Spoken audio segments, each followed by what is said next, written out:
Hi everybody, welcome to Aimee Nolte Music. Like the title says, I had my first gig back last weekend. Mike Scott, James Yoshizawa, Bruce Lett, and I were lucky enough to open a brand new club in San Diego called the Jazz Lounge. Leonard Patton, who's a great singer, just opened this club. We were the first people that he asked to come, so that was a big honor. The club is brand new, so there were a few tiny details to worry about in getting used to the space. One of them is that there's no stage, so the band just pretty much had to line up along the wall, which it turned out better than I thought it would. Another issue is that the piano is an upright, which is always an issue, especially for a singing piano player, because if I were to turn to face the audience, the piano is so tall they wouldn't be able to see me, nor would I be able to see my band. So I had to have my back to the audience. I was at a little bit of an angle, but mostly my back to the audience through the whole thing. I was glad that it was a real piano. It's a Yamaha, but the other bad thing about it is that it wouldn't hold tune. It was tuned the day before the gig, and it just wasn't in tune, so there wasn't really anything to do about it. We did play 2 nights, and had a marvelous time despite the tiny little things that weren't quite right. And I wanted to show you my very favorite parts from both nights. You can tell the nights apart because I have a slightly more wild shirt on the first night. Second night, my dress is more subdued. The first thing I want to show you is my original tune, Ella's Song. If you've gotten my last album, Lighten Up, you'll know that James Yoshizawa, my amazing drummer, is highlighted on an unorthodox instrument called the bones on this song. And James had so many wonderful bones moments that I just want to show you a few of them. My very favorite is last. It'll be the 4th one that you see, and James is he's just going for it. You can see it made me smile as I was singing. It's never easy walking away from love. It's never easy turning away. It's never easy giving your all to love, to have to feel it slipping away. But she runs so fast. I wasn't ready watching her walk away. I wasn't ready seeing her go. It feels unsteady, not knowing every day all of the places and people she'll know. But she shines so bright. I wasn't ready watching her walk away. I wasn't ready seeing her go. It feels unsteady, not knowing every day all of the places and people she'll know. But she shines so bright. I wasn't ready watching her walk away. I wasn't ready seeing her go. It feels unsteady, not knowing every day all of the places and people she'll know. But she shines so bright. On my album, Looking for the Answers, the title track, Looking for the Answers, is ended, if you listen really closely, because the way that it's ended on the album is with a fade out, and you can't really do that when you're live, so you have to come up with some way to end it. But I play this lick at the end of the fade out that I really like. It's just a little Lydian lick that I worked out. I'll show you how to play the lick because it's a pretty good one. The lick happens over 2 chords, C Lydian and B flat Lydian. So the first one, and then the next one over the B flat chord starts on an E. And that's it. And I was thinking we should end the tune with this lick. And so I thought, what if I were to teach it to my guitar player, Mike Scott? So I taught it to him like just right before the gig started. And then I said, well, he was doubling me on it. And then I said, what if you just wait a second and play it 2 beats after me? And he did it. And the first night it went off really nicely, but the second night my drummer got the idea to decrescendo on it. And I think we really nailed the ending that second night with a decrescendo. And really, the idea just came from James, and we went with it.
We played my song Falling Snow, and this was the second night, and they happened to have a camera right on my face when I happened to look up while I was singing and see my son Charlie, who is going away to college in the fall. And this is the song that I wrote about my son Miles when he already did go to college. But as I was singing it, I looked at Charlie and I kind of choked up a little bit, which you never want to do when you sing, but I did just a tiny bit. So you can see my eyes land on Charlie, my voice crack a little bit, and then me turn myself away from Charlie and back to the piano to tell myself in my head, straighten up, Nolte. Well, I'm glad to have this moment caught on camera though, because it's, it was real. Would you walk away? Your footprints fill with snow, and icy silence falls upon my troubled heart.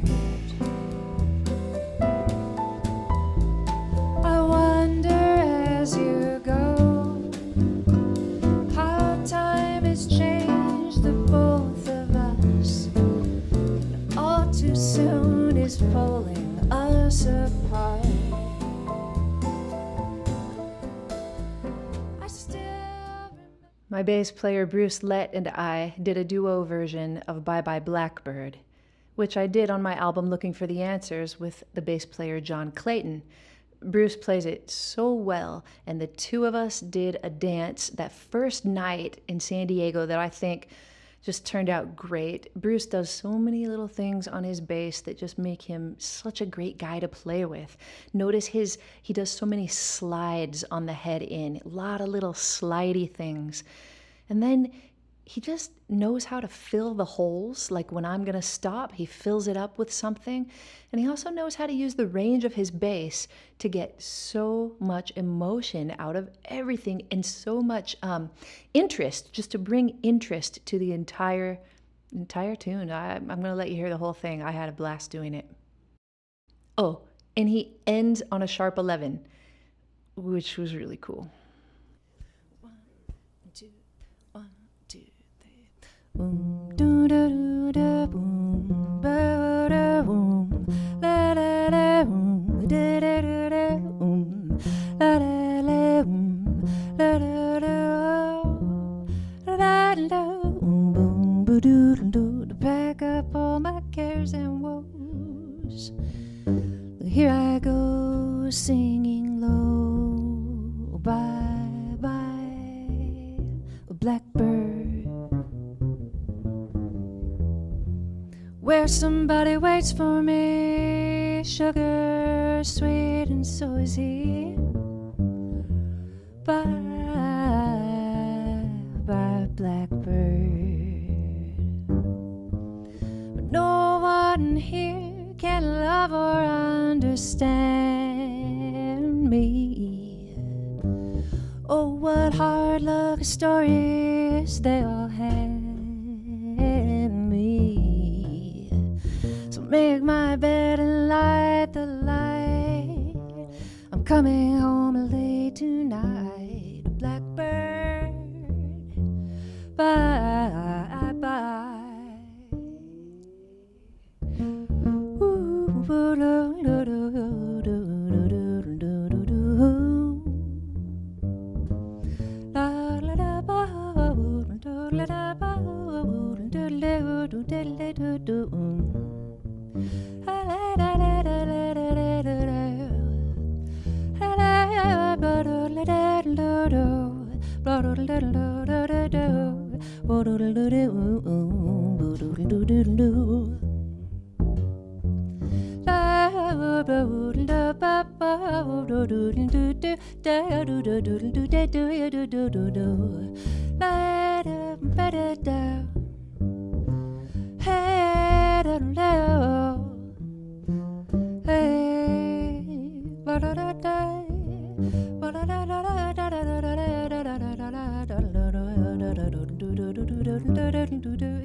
I'm gonna pack up all my cares and woes. There I go, singing low. Bye, bye, bye, Blackbird. Where somebody waits for me, and sugar sweet, and so is he. Bye, bye, Blackbird. Nobody cares or understands me. Oh, what hard luck stories they all hand me. I'm gonna make my bed, I'm gonna light the light, 'cause I'm coming home so late tonight. Blackbird, woo, Blackbird, woo, Blackbird, woo, Blackbird. I'm gonna make my bed, I'm gonna light the lights, and I'm gonna come home late tonight. Blackbird, bye-bye.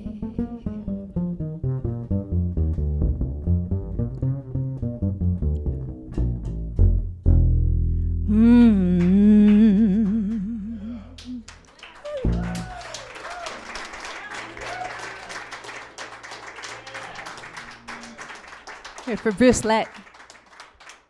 We played All the Things You Are, which is my arrangement from the last album I made, Lighten Up.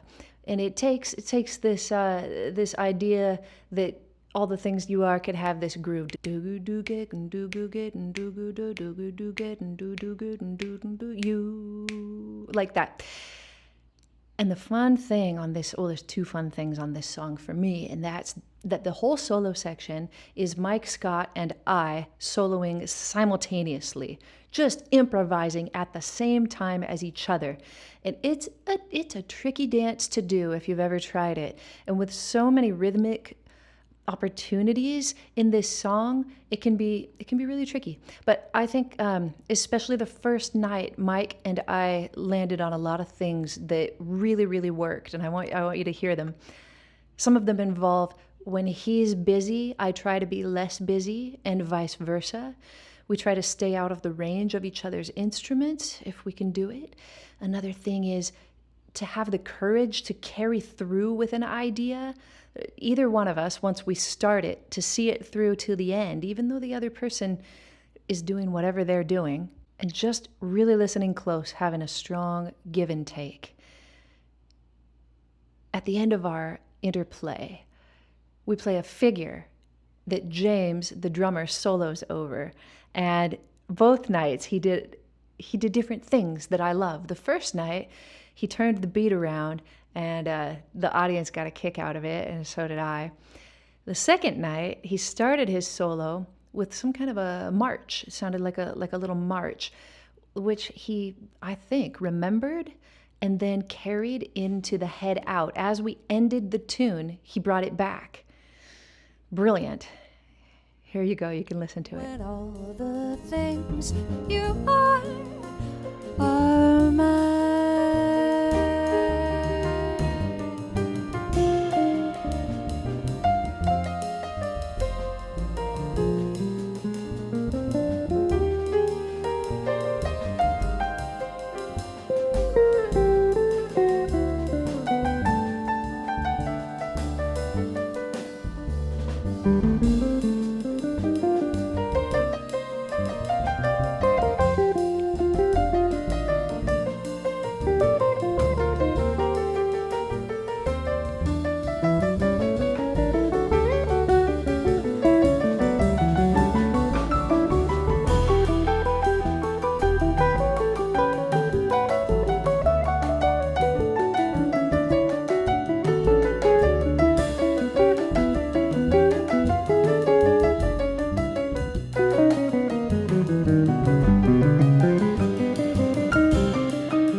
At the end of the night, the first night, we got all finished. I introduced all the band members one more time for applause.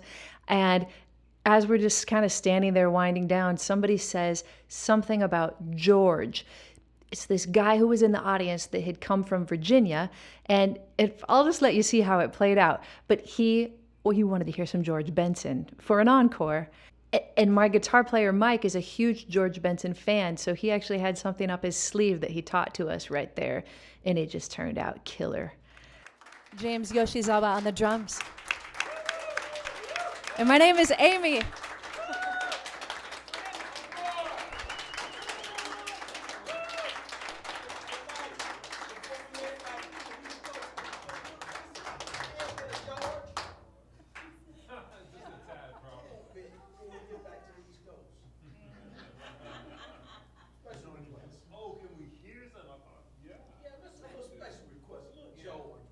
We're talking about George Benson? Yeah, before we head back to the DC. How can we go the whole night and not talk about George Benson? What can we do?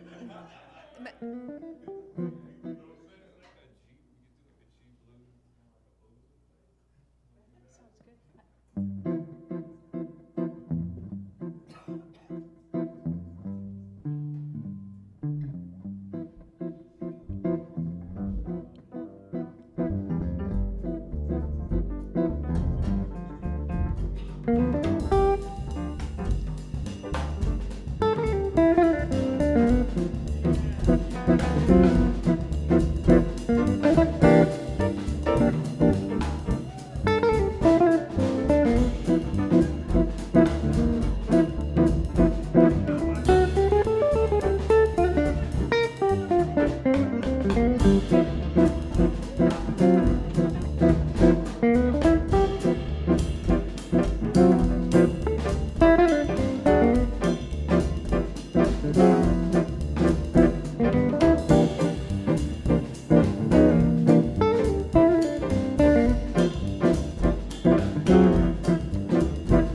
Let's give James one. Take one, James. Bruce.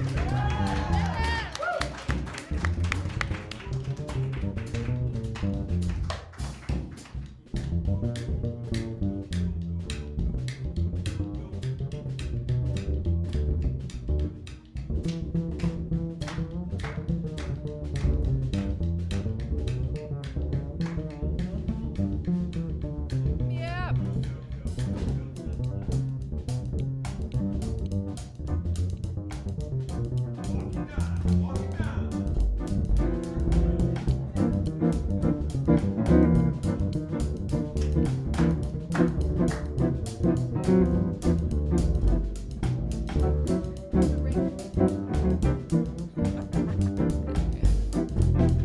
Woo!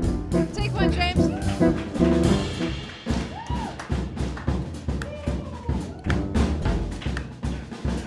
Right here, right here.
Mike Scott. Woo! Thanks everybody for coming. Thanks Leonard for having us. You guys have a great 4th of July weekend. Mike told me that he learned that tune from the album, but more specifically from a live recording that he saw where it's in the key of G and it has that melody. Anyway, that was a really cool tune. He taught it to us that night, and it was just the perfect way to end with something impromptu and super grooving. We had a great time playing live. I'm looking forward to doing it again very soon. Thank you for indulging me and watching these highlights. I'll see you next time on Aimee Nolte Music.